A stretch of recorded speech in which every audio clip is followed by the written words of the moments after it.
Hello there, it's Jay here from Jay's Vintage Junk, and today, if you haven't guessed already, we're back on with the Opus PC-V 286 motherboard.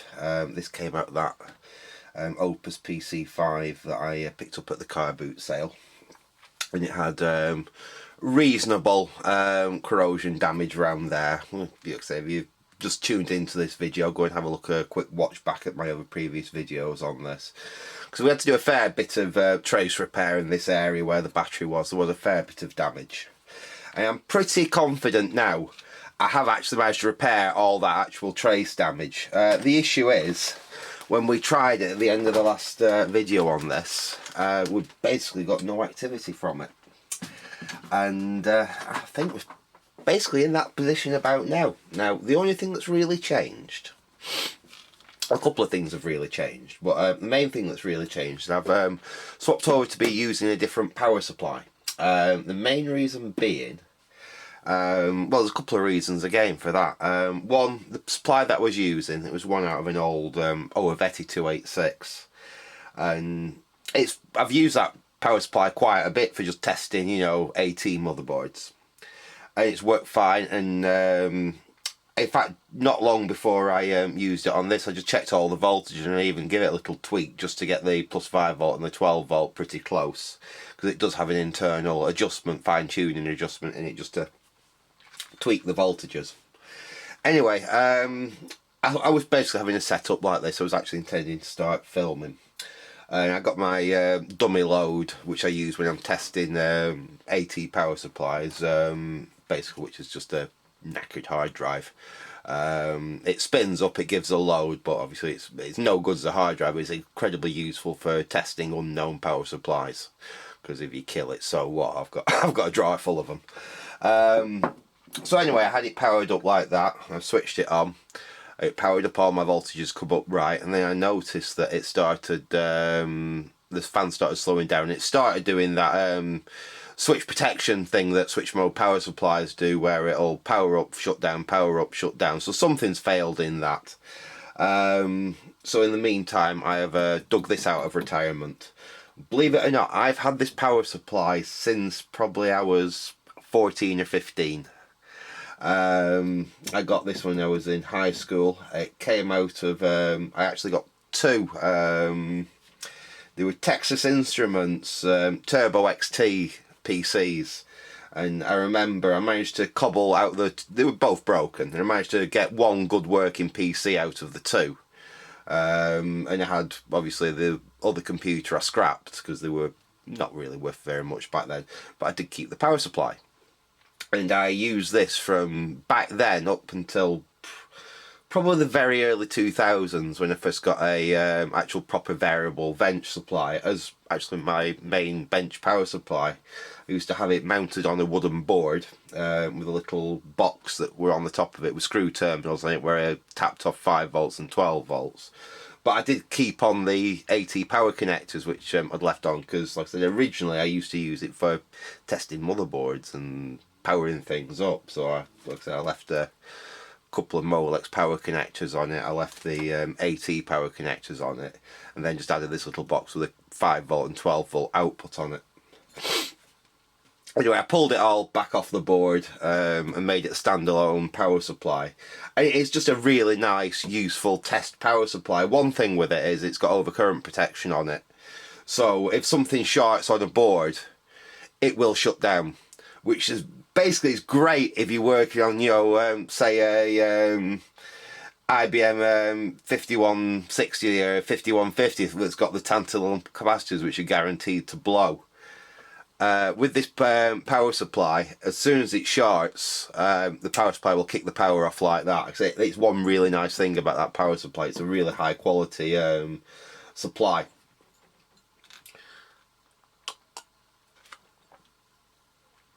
But has it made any difference to the powering up of the board? Well, it's not going to, is it? But anyway, let's switch on and I'll show you what the board's doing at the moment. Oh, the other thing that I did, apart from swap out the power supply, is I actually connected the speaker on the postcard up to the speaker output on the main board. So if it was to make a beep, we can actually hear it. And it actually has made a beep. Now, I was setting up to do this video, and I thought I'll set it up and just test everything. And this power supply has got an interesting feature on it. It's actually got a motherboard reset built into the power supply. Basically, there's a little button on the back here, which would have been on the front of the original computer it was in. You can hear me pressing it there. And it's actually a computer reset button on the PSU. And the way it works is basically this wire here on your AT power supply. That's your power good line. That basically, how that works is when the motherboard first powers up and you've got all the voltages coming on here, it waits for a signal from that. But basically the power supply decides that yes, all my voltages are exactly where they are, the power is good, send a signal to the motherboard, or the motherboard sends a signal back up through there to the power supply, so yeah, everything's happy. What that reset button on the front does is basically it just interrupts that. It just breaks that connection, which switches the power supply off for a second, and the computer restarts. So it's quite a simple. I don't know why they didn't just use a standard reset on the main board of the computer it came out of, but instead, like I said, that's how they implemented it. So it does give us a hard reset on the power supply. But as well as that, I also, while I was fiddling about connecting up the speaker over there, realised that the reset for the actual main board is there. It's my reset there. And basically what happened is I find it, oh, let's do it now, because it's not going to do it again, I don't think. But we switch on, computer comes on, everything seems to be working the way it should. We just show absolutely nothing on the postcard there. Now if I hit the reset on the back of the power supply, you'll actually see the reset down. Let me, in fact, I'll have to get you zoomed in once or else you won't be able to see this. Ooh, there we go. Let's get you in like that. Let's bring you up onto that card. Now what we're looking at is that light there, which is our reset. If I hit the reset on the back of the power supply, you see that light up for a second? I'll do it again. And at the same time the ready signal there switches on for a second, then goes back out. So I'll try that again. There, do you see that? Now if I do the same, I can also basically reset it using the reset on the front of the motherboard, which is the connection that I showed you on the other side over here. So if I just short that momentarily, you see we get exactly the same thing. So I hit the reset there, you see it goes into reset, I pull it away, and the computer resets. Now the interesting thing is, I tried this when I first set it up and something really weird happened.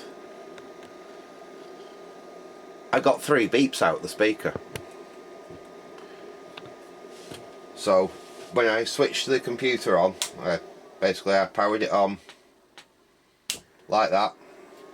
I took my screwdriver there, I put it in between the reset there and shorted the reset, let go. You saw the lights change there. But when I did that, it went beep, beep, beep. 3 short beeps like that. I thought, that's odd. That's really odd.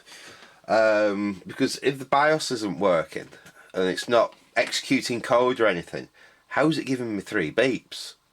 But this is the other thing. Here's the problem. This is a Phoenix BIOS. Now I thought, oh right, 3 beeps. I can look that up on the beep code chart for a Phoenix BIOS. But it doesn't seem to be a valid beep code for a Phoenix BIOS. 3 short beeps like that on all the code that I look through is, like I say, does not seem to be a valid BIOS beep code. So that's where we're up to at the moment. One thing I did think I'd just quickly try, just to see if what else is basically running on this board at the moment, is I've got an AT keyboard somewhere around here. Where have I put it? Yeah, there it is. I've got an AT keyboard. I'm going to try connecting that up.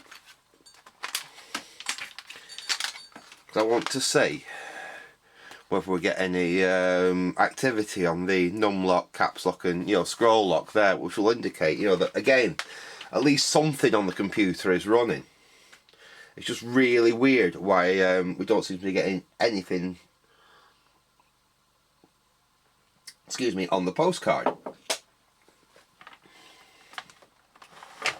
Let's plug this into the and at least it'll prove that that connector that I repaired on the front's actually going to work. I think it was quite decent.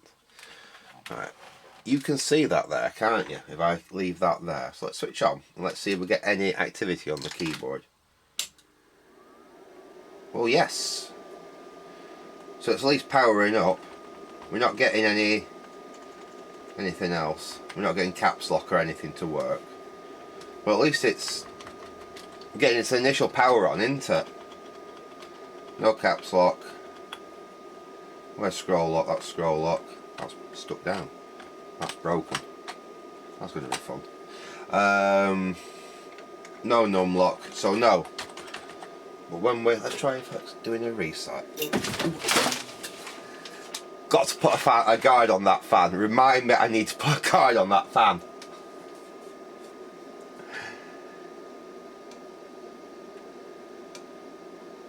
No, so we don't get a reset for that, but if we switch power off, we definitely get the first 3 beeps, so it's at least receiving power. So I'm guessing that's meaning that the actual keyboard controller IC there is at least working to some degree. We'll shut off. Let's disconnect the keyboard. And I'm wondering if we get the old oscilloscope fired up and we see if we've got any activity around about the CPU. And this might be fun to do. Let's see how hard this is going to be to do.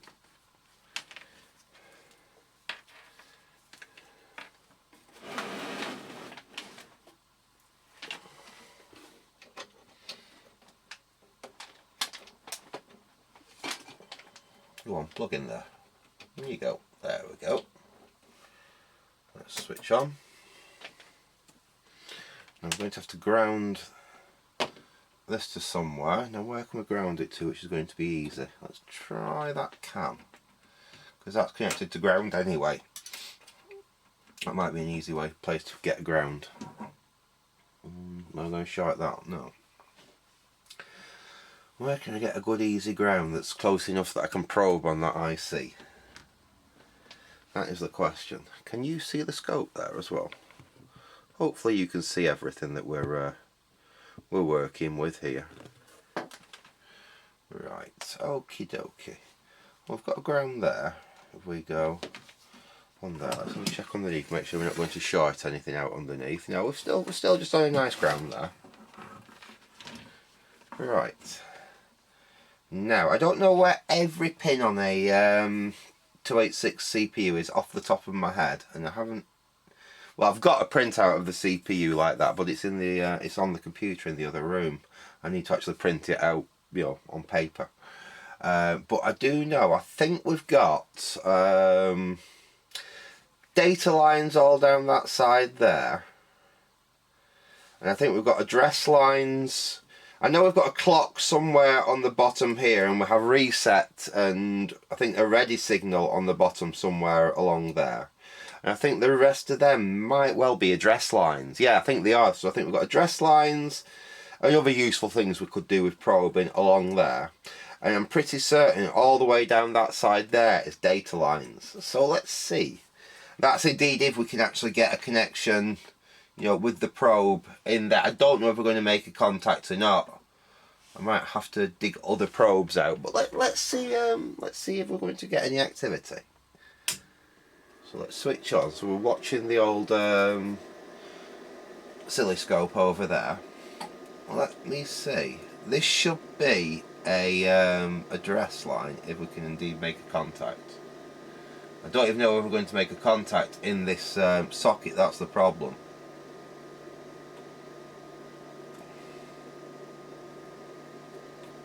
What we might have to do is flip the board over, take that out, flip the board over, and in fact I think that's what we're going to have to do, and see if we can get them from the bottom, because my oscilloscope probe there, it's not fine enough for me to be able to probe basically down the side of the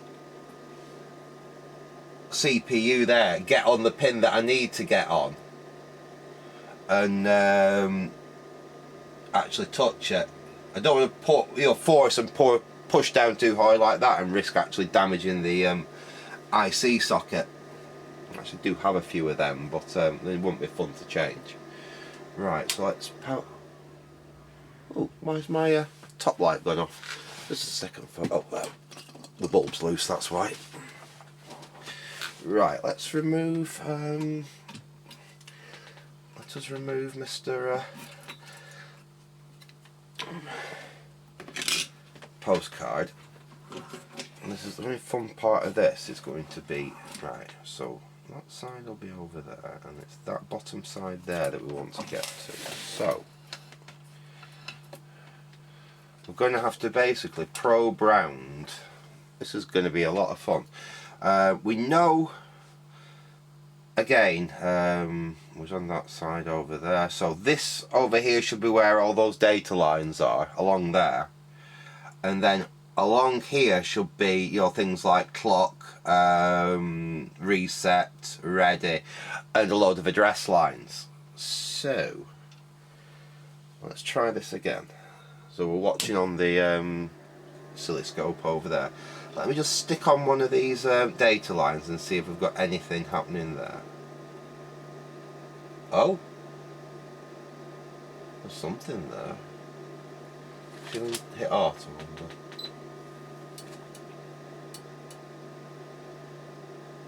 Right, okay.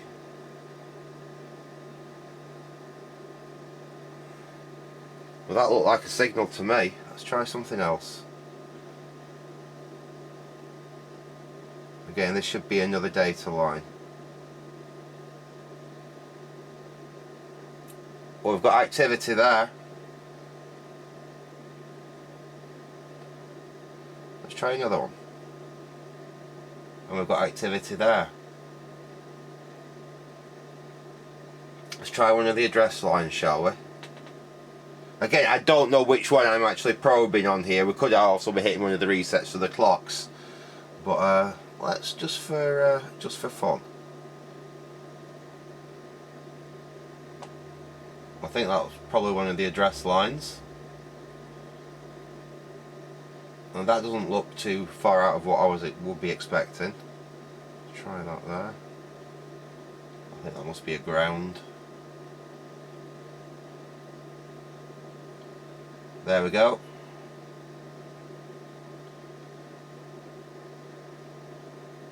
So we've definitely got activity on the CPU. The CPU is definitely running by the look of it.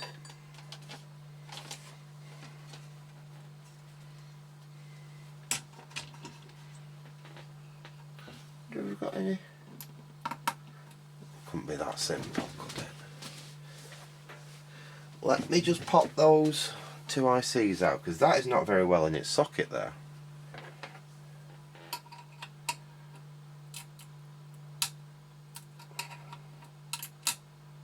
In fact, none of these, all these are a bit. Of course, we haven't done what everyone does and actually push all the bloody. A lot of that RAM's got a bit of IC creep on it. Dear me, look at that.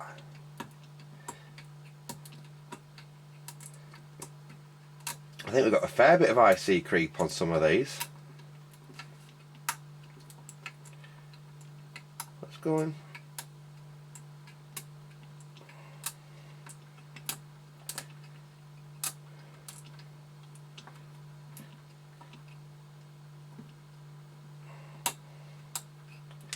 Wow. Should have really done that at first. Right, okay. noticed that the 286 is well down, but let's see if we can get... Those are going to be fun to get out of their sockets, you know, because there isn't enough room on this side to get an actual IC puller in.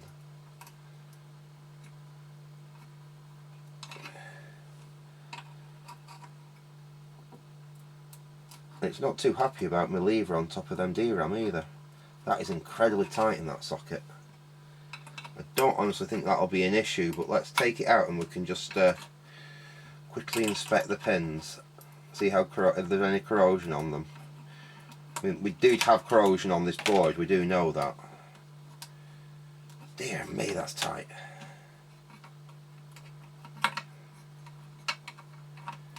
There we go, it's out. And actually, they look really corroded where it was out of. Let me see if I can get that into shot. I don't know if you can see that. Looks incredibly corroded where it was exposed, but if you actually look on the bottom of the pin there where it was in the socket, it's lovely and shiny. Same with that one. So it's rather dull there where it was exposed to air, but where you can actually see that where the pins have gone into the socket, they are beautiful and shiny. I don't honestly think that's going to be an issue. I will, just for the sake of it, that's obviously our high there. This will be our low. Let's see if we can get this one to sneak out.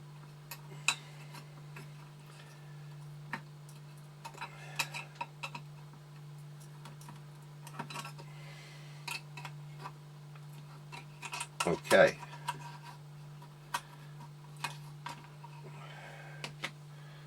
And again, that's the same. They are rather tarnished where they was exposed to the air, but where the actual pins were in the socket, they are absolutely perfect. So I'm quite happy for those to go straight back in there. And the dual white sockets down there, again, there's no sign of corrosion or anything on them. They look absolutely fine. So I'm just happily put these straight back in. Just make sure that they're nicely seated. And we'll stick that one back in. Come on, in you go. There we go. Again, make sure that nicely seated down. They should all be good because those are the ones that we've taken out. Those are all in nicely. Right, let's stick the postcard back in. I doubt that's going to have made any difference at all, but you never know. In fact, let's try a different slot, shall we? Just in case. I've still not put that slot there back on. Let's try you, shall we? Well, in fact, we might not be able to, because we might not be able to reach where the... Oh, yes, we can. Can still reach where the speaker is. There we go. So speaker's connected. Let's see if that's... I doubt that's going to have made any difference at all, but let's see. No. Let's try shorting those pins.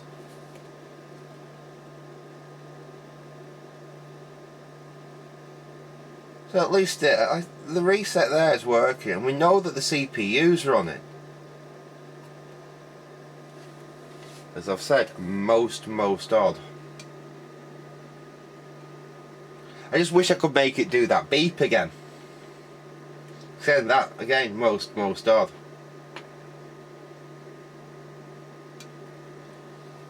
I know it's not going to make any difference at all, but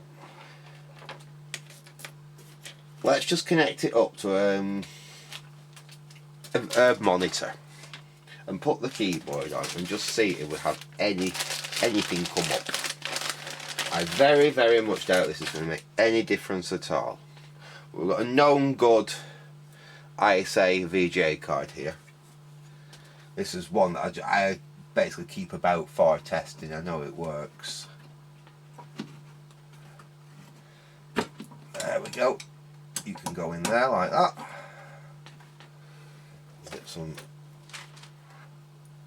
VGA monitoring us connected to it. I don't think this is going to make any difference at all. Because we'd be seeing postcodes on there, but it's just odd that the CPU seems to be executing code. The CPU seems to be running. So why on earth are we not seeing any activity on the post reader? And our reset seems to be working, our clock seems to be there. So you'd expect to see something, but no.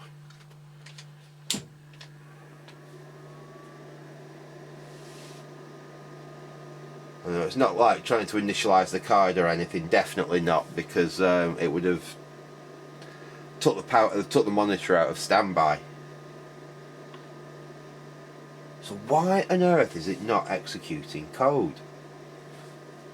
Now, here is my next idea. I was watching another chap's YouTube video. I cannot remember the name of his channel, but he does the same kind of messing about as I do. And he was showing a diag BIOS, basically diag ROM. It's incredibly simple, and now this was on, I think it was a 486 or something like that he was working on, but I'm certain that I could make the same thing that'll work on this.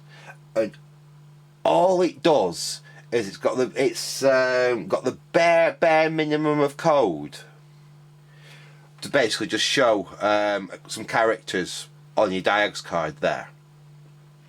But what it means is, if you put that diagram in there and you fire it up, it doesn't matter if you've got RAM on the board or anything really. It's using the absolute base. I think all you need is basically, I don't know if you need a tiny bit of RAM or something like that, but you need, no, I don't even think you need any RAM. I think you just need the CPU. And all it does is it basically fires the ROM up. The ROM talks to the CPU and displays, yes, I can talk to the CPU on the diag card there.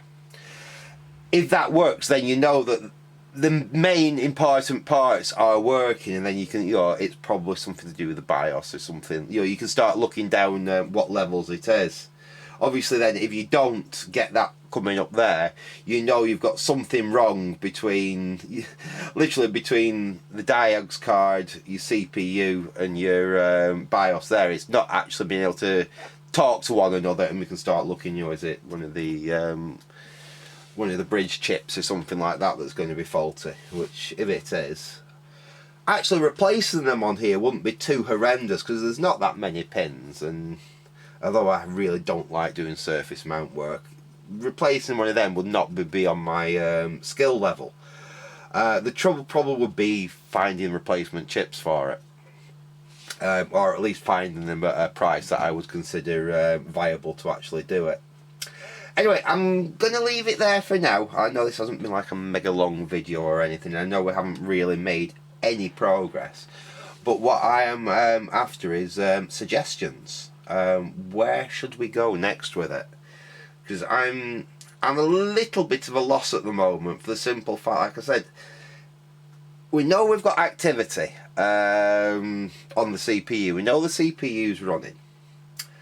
But why on earth are we not getting anything on the postcard? What I'll probably do between now and me making the next video is I will pull those two ROMs off. I'll have to dig my EEPROM reader out. I'll read them out and I'll pair them with the ROMs that I managed to find online for this board, which I downloaded, and just make sure that verify them, make sure that those ROMs are indeed good. If not, one thing, like I said, I've got the ROM images that I downloaded off the retro web. I can burn a new copy of them. We can try that. And I can also see about perhaps making a copy of that basic diagram, see if I can find some more information about it. I think it'd just be a case of splitting the file and making it into a high and a low, because it's literally using the first few bytes of the EEPROM to do it. It's like, it's a few bytes worth of data to actually do what it's doing. So anyway, I'm going to leave it there for now. I hope you enjoyed this little bit update on the project, and so, like I said, we're going to work with this power supply from now on, because I'm quite happy with that. It's actually easier to use for things like this because it's got a longer AT supply there. To be honest, I know you can use an ATX power supply and an adapter and things like that. I have come across a few instances where older motherboards have just not liked running off that kind of power supply, and they've not worked properly, as where this I mean, you're not going to be running Pentiums off it or anything like that, but for anything lower than that, it's good for, what is it, I think it's got about 100 odd watt output on it. So if you're just powering up a main board like we're doing, stuff like this, it's absolutely perfect for this type of stuff. And it's quite neat. It's got quite long cables, and it's got that useful little reset on the front as well. So anyway, I'm going to leave it there for now. I hope you enjoyed this little video. So I'll say thanks for watching, and goodbye.